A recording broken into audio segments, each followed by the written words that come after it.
Foi preso um casal em São Paulo na noite de ontem suspeito de envolvimento no assalto a banco em Criciúma, no sul de Santa Catarina. Explosivos similares ao encontrados no local dos ataques foram apreendidos, munição de fuzil junto com os presos. A prisão aconteceu em Campinas depois de uma denúncia anônima. Uma mulher teria admitido à polícia participação no crime e a polícia, claro, ainda está investigando e tentando estabelecer a ligação desse casal com esse episódio que aconteceu em Criciúma, quando bandidos levaram uma grande quantidade de dinheiro. Depois teve o episódio no Pará e nessa madrugada teve mais uma ação do crime organizado em busca de grande quantidade de dinheiro dentro de agência bancária. O Marcos Sadoc está ao vivo conosco, direto do Rio de Janeiro, para trazer os detalhes. Bom dia, Sadoc.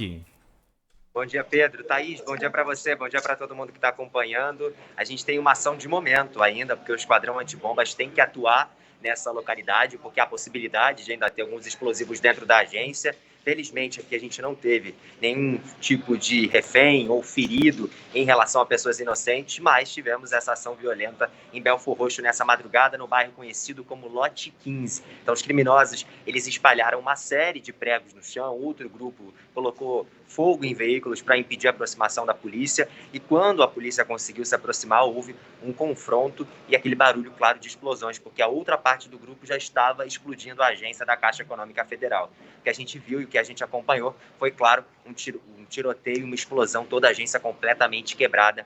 Essa é a situação de momento por lá, o Esquadrão Antibombas fazendo todo o trabalho no entorno, mas já temos também a informação de pelo menos um preso, viu, Pedro? Um preso já então, Sadoc, dessa operação da polícia para tentar chegar até esses criminosos, né? Até agora, então, a atualização que você tem é essa. E como é que está a situação no local lá do ataque? A polícia se faz presente por lá? O comércio está abrindo as portas? Como é que está a rotina do local, hein, Sadoc? Policiamento reforçado, está isolado, porque o Esquadrão Antibombas tem que conferir se ainda há ou não algum explosivo por lá. Então, nesse momento, o trabalho é feito, todo o quarteirão está isolado.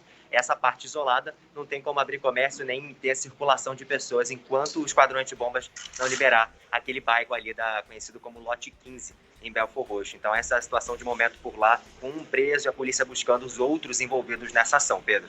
Obrigado ao repórter Marcos Sadoc, ao vivo conosco aqui, Cláudio e Thaís, né? Precisa fazer alguma coisa.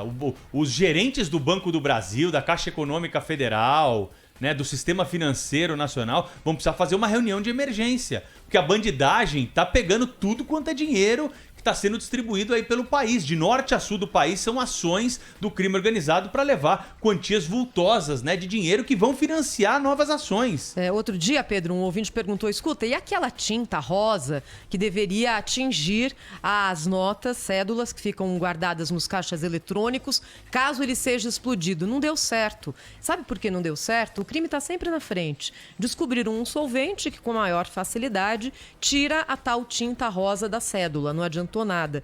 E é incrível, né, Cláudio Humberto? E agora eles estão indo para dentro do cofre, Thaís. Então, mas no caixa eletrônico. Eles vão lá dentro da fonte, né, E Cláudio? é sempre em banco público, né? Banco do Brasil, Caixa Econômica Federal. Que são os responsáveis pela distribuição da grana dos bancos privados. Ou é uma grande coincidência, isso aconteceu em Araraquara, aconteceu em Criciúma, esse ataque agora em Belfor Roxo, pode ser uma grande coincidência, pode ser o fato de que bancos públicos têm maior capilaridade, agora pode ser também, talvez, uma fragilidade dessas instituições, porque é sempre em cima de banco público que tem ataque. Olha, tem um dado curioso aí. Certa vez uma fonte minha na Federação Brasileira dos Bancos, FEBRABAN, me chamou a atenção para o fato de que no Rio de Janeiro esse crime de explosão de caixa eletrônico quase não existe. É uma coisa quase episódica, digamos assim, né? A gente viu que o episódio ocorrido durante a madrugada em Belfor Roxo meio que desmente isso, essa expectativa, mas o fato é que o número continua sendo menos da metade dos números ocorridos, por exemplo, dos casos ocorridos em São Paulo, né? E o que ele me disse é que isso não decorre de uma ação da polícia, isso é uma decisão do tráfico. Os traficantes é que não permitem, não deixam que isso aconteça para não chamar a atenção, para não atrair polícia para a área que eles dominam. Até acontece, mas não nas áreas deles, entendeu? é uma coisa curiosa e mostra mesmo a falência do setor de segurança pública. O que a gente precisa é um setor de segurança pública que se moderniza, precisa investir ainda mais.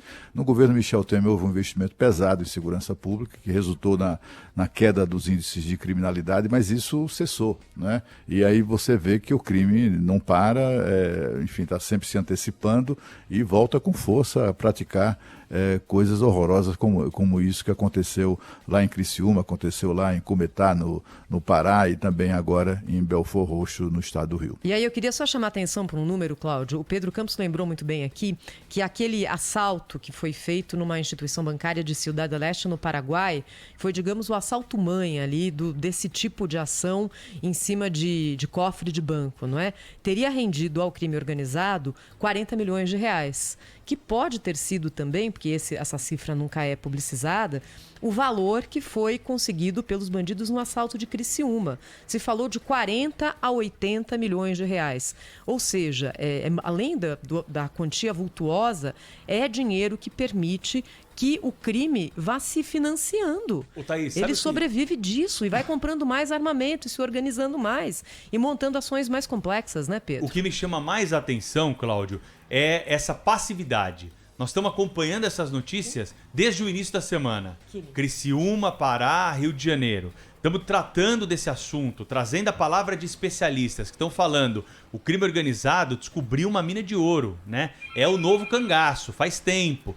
Enumeramos aqui os episódios recentes. O que está sendo feito no Brasil a respeito desse assunto desde o ataque de Criciúma? Absolutamente nada. Não tem uma reunião da FEBRABAN, não tem um grupo de trabalho, o Ministério da Justiça não chama ninguém, né? Tá todo mundo aguardando, tá todo mundo aí numa posição de passividade esperando o próximo ataque acontecer. Isso que é o mais deprimente dessa história toda. O governo precisa ser forte, o governo precisa mostrar quem manda, o governo precisa mostrar para essa bandidagem que nós somos mais organizados do que eles, que nós vamos criar estratégias para que na semana que vem a Rádio Bandeirantes não tenha de noticiar mais um episódio como esse, de bandidos armados até os dentes, com metralhadora, com carro blindado, com fuzil, com granada, explodir uma repartição pública que está guardando dinheiro para ser distribuído para a população. É auxílio emergencial, é Bolsa Família, é isso, é esse o dinheiro. O 13º salário, né, Cláudio? Então, é esse dinheiro que fez com que o PIB do Brasil chegasse a 7%, como anunciou ontem o IBGE. Então, se a gente vai ficar esperando cair do céu uma solução, nós vamos continuar noticiando aqui episódios como esse ao longo das próximas semanas. Na sequência, vai, Cláudio. De qualquer maneira, assim, a polícia está fazendo o trabalho como pode, né? Enfim, aquela coisa do leite derramado, mas tem sido importante o trabalho de investigação e captura daquelas pessoas, dos bandidos que participaram daquele crime em Criciúma, né?